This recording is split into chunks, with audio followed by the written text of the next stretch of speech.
আমাদের স্বাস্থ্য ও পরিবার কল্যাণ প্রতিমন্ত্রী ডক্টর এম এ মঈদ এ ব্যাপারে খুবই সচেতন। উনি দীর্ঘদিন যাবত এই বিষয় নিয়ে কাজ করে।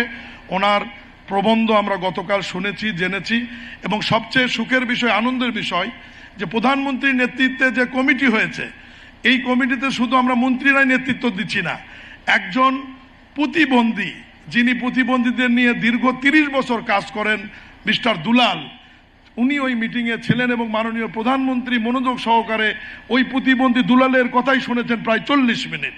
এবং উনি যে জিনিসগুলো দাবি করেছেন, সেই দাবিগুলি উনি অনুশাসন আকারে আমাদের মন্ত্রণালয়গুলোতে গতকাল দিয়েছেন। এবং 3 মাস পরে আবার একটা মিটিং করে এই বিষয়গুলো আমরা কতটুকু বাস্তবায়ন করতে পারলাম এবং কতটুকু পারিনি, এই বিষয়গুলো নিয়ে আবার 3 মাস পরে মিটিং হবে। আরেকটা জিনিস আমি ভুলে যাব, ইতিমধ্যেই প্রাথমিক সিদ্ধান্ত হয়েছে, মাননীয় সমাজ কল্যাণ প্রতিমন্ত্রী একটি ডিও লেটার দিবে স্বাস্থ্য মন্ত্রণালয়ে, প্রত্যেক উপজেলার স্বাস্থ্য কমপ্লেক্সে একটি ফিজিওথেরাপির পদ সৃষ্টি করে সেখানে যাতে ফিজিওথেরাপিদের নিয়োগ করা হয় শুধুমাত্র প্রতিবন্ধীদের সেবা করবার জন্য। এ ব্যাপারে একটি অনুশাসনও গতকাল মাননীয় প্রধানমন্ত্রী জারি করেছেন।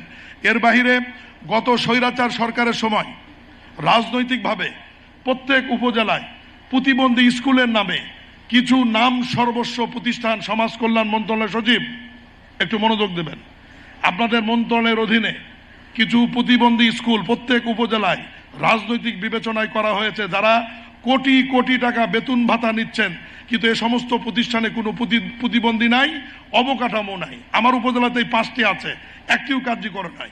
গতকাল সমস্ত মন্ত্রীরা অভিযোগ করেছে তাদের ওখানে কার্যকরী নাই। এ ব্যাপারে গতকাল একটি প্রাথমিক সিদ্ধান্ত হয়েছে। আমাদের স্বাস্থ্য প্রতিমন্ত্রী মহোদয় বলেছেন যে আপনারা তদন্ত করে যে প্রতিষ্ঠানটি কার্যকরী আছে, একটি প্রতিষ্ঠান ঠিক রেখে সেই প্রতিষ্ঠানের সাথে এই ধরনের প্রতিষ্ঠান যেটি আজকে করা হচ্ছে, এই ধরনের প্রতিষ্ঠানকে, সেন্টারকে ওর সাথে অ্যাটাচ করে ওই খরচের মধ্যে প্রত্যেক উপজেলাকে যদি একটি সমন্বিত কেন্দ্র তৈরি করা হয়, তাহলে ওই উপজেলার প্রতিবন্ধী যারা, তারা ওখানে সেবা নিতে পারবে, আসতে পারবে এবং সুযোগ সুবিধা গ্রহণ করতে পারবে।